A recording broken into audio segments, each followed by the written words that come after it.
Hi guys, happy Monday. Today I want to show you how I made my Einkorn Flour fudgy brownies with peanut butter. Okay, in here I already added the butter, and that's the honey, and that's 1 cup honey, and also there's half a cup of maple syrup, which is in there. You can't see it. So just mix this two together. I made a mess already. Until it's nice and creamy. Well, you could also use 2 cups of sugar. This is like I made 2 batches for this. Like this is a bigger batch. You can even half it. But oh yeah, I forgot to mention that there is also 1 cup of butter in there. And once it's all incorporated, I just want to show you guys how easy it is to replace your regular flour with Einkorn flour, which is this one. Okay, so I'm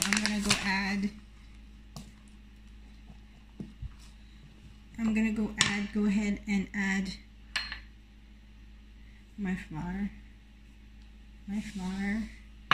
And you don't really, well, it's better if you, and then my baking powder, this is 1 cup of Einkorn flour, 1 cup and a tablespoon of Einkorn flour, and a teaspoon of baking powder, and a teaspoon of salt. Or sorry, not a teaspoon of baking powder, it's half a teaspoon of baking powder and half a teaspoon of salt. And we also can add our eggs. We can all mix it all together all at once. And also, this is the 2/3 cup cocoa powder. That's just how easy it is. Just replace it 1-to-1 with your regular flour. Let's say you need 1 cup of flour, regular all-purpose flour. You can just totally like replace it with 1 cup of Einkorn flour. And that's it. Okay, we'll mix this up until it's nicely incorporated. You don't want to overmix it either, so just mix it up so that it's just there's no visible eggs showing up, like just enough, not so much, just enough, because if we overmix it, we won't get that, it will be too tough and we won't get that fudgy type of brownies.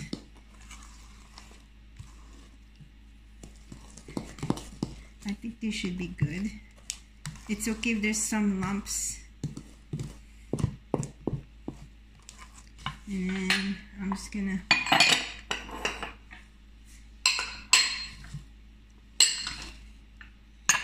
take away some of my things. And I'm gonna be using 9x13 baking pan. It's a big one. 9x13. Since this is 2 batches or 2 preparation, I'm gonna be, well, for 1 prep you're gonna be using an 8x8 cake pan, square cake pan, but this one is a 9x13. It's since this is a double batch brownie, it's just easy as that, 1-to-1. So when I make I also use this for my banana muffin, and it's so much, and I just use, if I need 1 cup of flour in my banana muffin, that's all I use. Just 1-to-1 straight substitution. And same with cookies.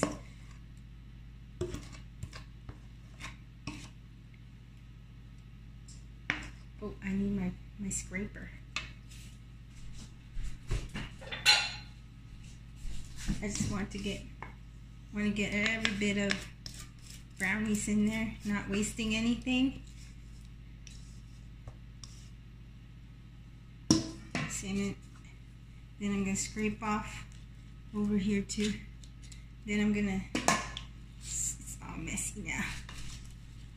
Then I'm gonna, oops. Oh yeah, before I spread my brownies, I also lined the bottom of my cake pan with parchment paper, just so you can like remove it easily. You don't have to struggle in taking out your brownies while you cut it, after you cut them up. And there you have it. That's all it is. Super easy. Okay, thanks for watching, guys. Oh wait, in about a few minutes, and then we will pop this.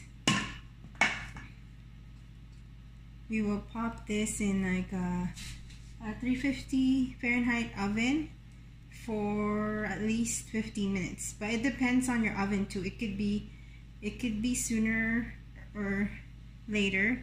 But my oven is tend to be on the warmer side. So if a recipe calls for 15 minutes, I usually bring it down to less than, to be like 10.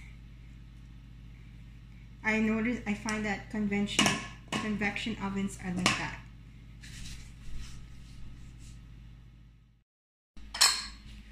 Oh, and I almost forgot to add the peanut butter. Yeah, so I put, I don't know if you can see that. Oh yeah, there you go.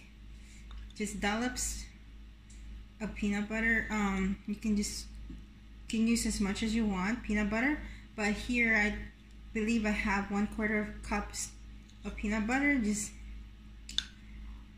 put dollops of it everywhere, like this.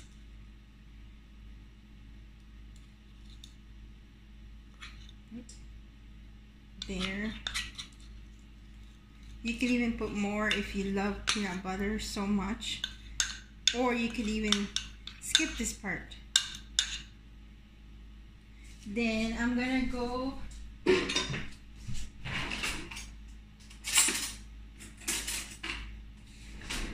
get either a fork or knife, and I'm just gonna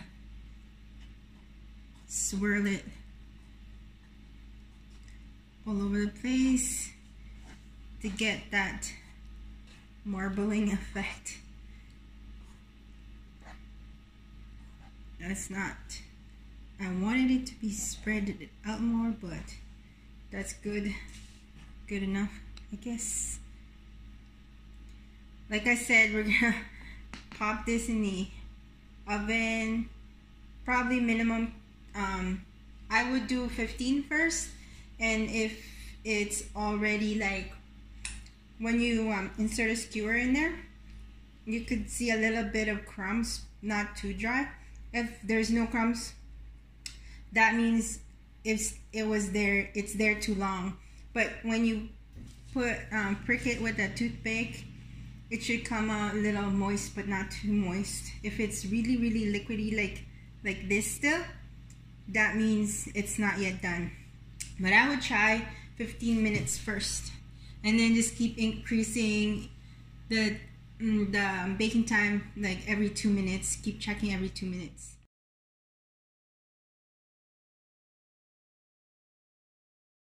Okay, so the brownies finally baked. So I'm gonna have it's right here. I'm gonna have a quick taste test. This is actually the first time I making this recipe. I've had other brownies before. This one is less fudgy. It's still there. The fudge is still there because of the peanut butter, and it's not as sweet. It's more chocolatey. If you guys like the dark chocolate taste, this is definitely the recipe for you. That's what it is. You could taste the chocolate more than the sugar. Well, in the original recipe, there's half a cup more sugar than more than the one that I made today. Like today I cut down the sugar by half a cup, and it made a big difference. Like I could really taste the chocolate. So if you guys like more chocolate flavor in your brownies, I mean, it still has the you know, the fudgy part to it. Well, right there. I think by adding more sugar, it's gonna be more fudgier than, because the combination of the butter and the sugar just makes it more fudgier. But yeah, I don't know. I still like the taste. Like I still love it.